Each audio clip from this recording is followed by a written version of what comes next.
தமிழ்த்தடம் நேயர்களுக்கு என் அன்பு வணக்கம். புலவர் மா. நன்னன் அவர்கள் எழுதிய நல்ல உரைநடை எழுத வேண்டுமா என்ற நூலிலே பல சொற்களுக்கும் சொற்றொடர்களுக்கும் அருமையான விளக்கங்கள் தந்துள்ளார்கள். தமிழை தமிழாக்க வேண்டும் என்ற ஒரே நோக்கத்துடன் அந்த நூல் எழுதப்பட்டது. அந்த நூலிலிருந்து ஒவ்வொரு பதிவிலும் சில சொற்களையோ சொற்றொடர்களையோ நாம் பார்த்து வகைகிறோம். அந்த வகையிலே இன்றும் சில சொற்களையும் சொற்றொடர்களையும் பார்க்கலாம். முதலாவதாக உண்ணுதல் என்ற சொல் பற்றி பார்க்கலாம். நாம் உண்ணும் உணவுகளை 4 வகையாக பிரித்துக் கொள்ளலாம்.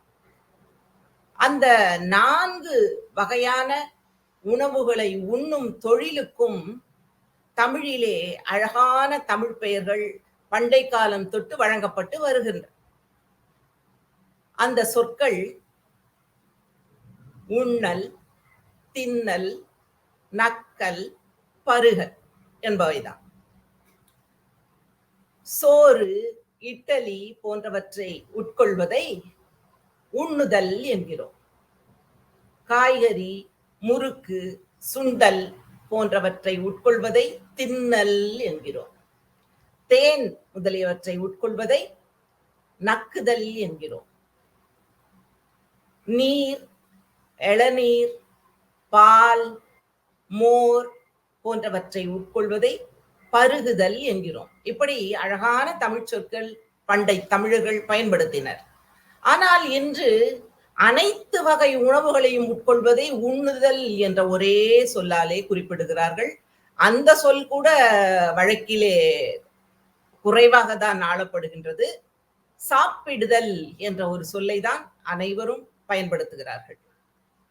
சோறு சாப்பிட்டேன், காப்பி சாப்பிட்டேன் என்று, முறுக்கு சாப்பிட்டேன் என்று எல்லாவற்றிற்கும் சாப்பிட்டேன் என்ற சொல்லையே பயன்படுத்துகிறார்கள். அது சரியான மரபன்று என்கிறார் புலவர் மா. நன்னன் அவர்கள். இப்படியே சொல்லிக் கொண்டிருந்தால் எல்லாவற்றுக்குமே சாப்பிட்டேன் என்று சொல்ல தொடங்கி விடுவார்கள் என்கிறார். அதனால் இந்த அருமையான இந்த தமிழ் சொற்களை எல்லாம் நாம் அழிந்துபட செய்து விடுவோம். அதனால் சரியான சொற்களை நாம் பயன்படுத்த வேண்டும் என்று புலவர் மா. நன்னன் அவர்கள் விளக்குகிறார்கள். இந்த தின்னுதல் என்ற சொல்லை சிலர் அது ஒரு இழிவான சொல் என்பது போல் எண்ணிக்கொள்கிறார்கள். விலங்குகள் உணவு உட்கொள்வதைத்தான் தின்னுதல் என்று சொல்ல வேண்டும் என்று சிலர் எண்ணுவதுண்டு. ஆனால் ஓடுதல் போன்ற, பார்த்தல் போன்ற வினைகளுக்கு விலங்குகளுக்கு குறிப்பிடும் அதே சொல்லைத்தான் மனிதர்களுக்கும் குறிப்பிடுகிறார்கள். ஆனால் தின்னுதல் என்ற சொல் மட்டும் இழிவான சொல் என்று கருதப்படுகிறது. அவன் கரும்பு தின்றான் என்று சொல்வதில் எந்தவித இழிவும் இல்லை என்று புலவர் மா. நன்னன் அவர்கள் கூறுகிறார்கள். அருந்துதல் என்னும் சொல் குடித்தல் என்ற சொல்லிலே என்ற பொருளிலே பயன்படுத்தப்படுகிறது. அருந்துதல் என்பது உணவு அருந்துதல் என்று கூட சொல்ல கேட்டிருப்போம் நம். இப்படி அருமையான சொற்கள் எல்லாம் நம்முடைய பண்டை தமிழகத்திலே இருந்து வந்தன. அவற்றை எல்லாம் நாம் இழந்து கொண்டிருக்கிறோம் ஒன்றொன்றாக. அவை எல்லாம் இழந்து போகாமல் காப்பாற்ற வேண்டியது நம்முடைய கடமை என்று புலவர் மா. நன்னன் அவர்கள் விளக்குகிறார்கள். அடுத்ததாக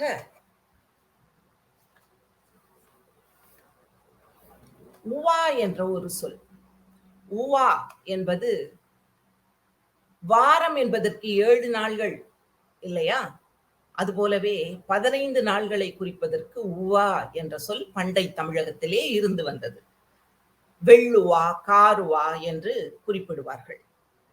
அதாவது அமாவாசைக்கு பிறகு முழு மறை நாள், அதற்கு பிறகு வரும் 15 நாள்களை வெள்ளுவா என்பார்கள். அதுபோலவே முழு நிலாவுக்கு பிறகு வரும் 15 நாள்களை காருவா என்பார்கள்.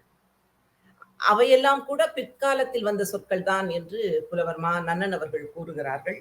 ஆனால் பண்டை தமிழர்கள் அந்த உவா என்பதற்கு முன்பாகவே வளர்பிறை காலம் என்று வெள்ளுவாவையும், தேய்பிறை காலம் என்று காருவாவையும் குறிப்பிட்டார்கள் என்று நமக்கு தெளிவாக விளக்குகிறார்கள் புலவர் மா நன்னன் அவர்கள்.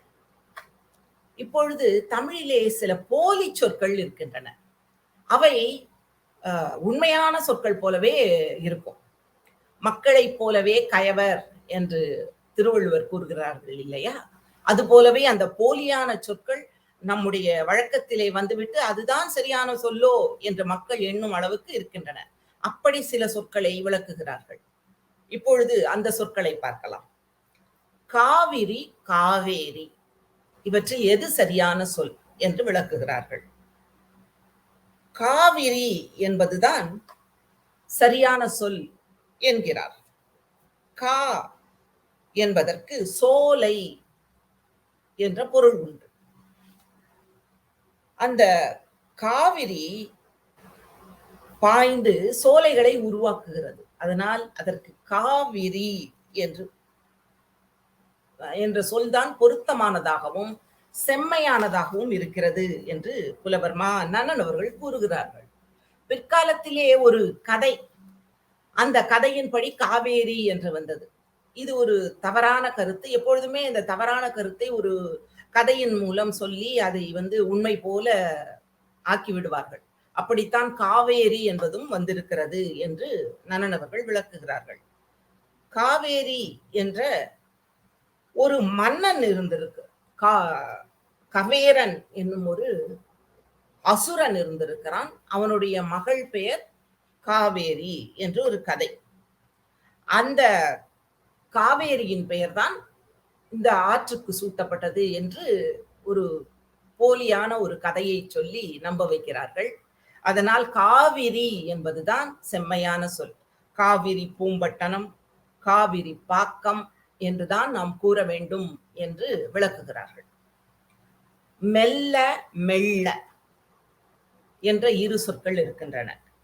மெல்ல என்பது செம்மையான சொல் என்கிறார். மென்மை என்பதன் அடியாக பிறந்தது மெல்ல என்பது. அதன் போலியான சொல் மெல்ல என்பது. மெல்ல என்பதை மொள்ள என்று கூட சிலர் சொல்லுவார்கள். இப்படி ஒரு தவற்றுக்கு இடம் கொடுத்தால் அதனூடாக பற்பல தவறுகள் ஏற்பட்டுவிடும் என்று விளக்குகிறார்கள். அதனால் மெல்ல என்பதுதான் சரியான தமிழ் சொல் என்று விளக்குகிறார்கள். மங்களம், மங்களம். மங்களம் என்பதுதான் சரியான தமிழ் சொல். நம்முடைய பண்டை இலக்கியங்களில் மங்களம் என்ற சொல்தான் பயன்படுத்தப்பட்டு இருக்கிறது. சிலப்பதிகாரத்திலே, திருக்குறளிலே கூட மங்களம் என்ப மனைமாட்சி என்று வருகிறது. சிலப்பதிகாரத்திலும் மங்களம் என்ற சொல்தான் ஆளப்பட்டுள்ளது. அதனால் மங்களம் என்பதுதான் சரியான தமிழ்ச்சொல் என்கிறார். மங்களம் என்பது அந்த வடமொழியாளர்கள் தம்முடைய இசையிலே இறுதியாக பாடுகிற பாட்டுக்கு மங்களம் என்று, அந்த முடித்து வைக்கிற பாட்டுக்கு மங்களம் பாடினார்கள் என்று கூறுவார்கள்.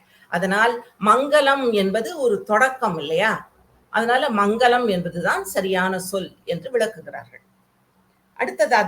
அடுத்ததாக புல்லாங்குழல், புல்லாங்குழல் என்ற இரண்டு சொற்களுக்கும் எது சரியான சொல் என்று விளக்குகிறார்கள். புல்லாங்குழல் என்பதுதான் செம்மையான சொல் என்று கூறி அதற்கு அவர்கள் தெளிவான விளக்கமும் தருகிறார்கள். புல் என்பதற்கு மூங்கில் என்பது பொருள் உண்டு. மூங்கிற் குழாயில் உருவாக்கப்படும் இசைக்கருவிக்கு புல்லாங்குழல் என்று கூறுவதுதானே சரியானதாக இருக்கும். புல் என்றால் பறவை. அப்படி பறவையால் குழல் உருவாக்கப்படுவதில்லையே. கிட்டிப்புல் என்பதில் உள்ள புல் ஒரு கழியின் ஒரு சிறு துணுக்கு என்று பொருள்படும். கருப்பம்புல் என்பது அந்த புல் என்பதை விளக்கும். அதனால் இங்கு அந்த புல் என்ற சொல் பொருந்தாது.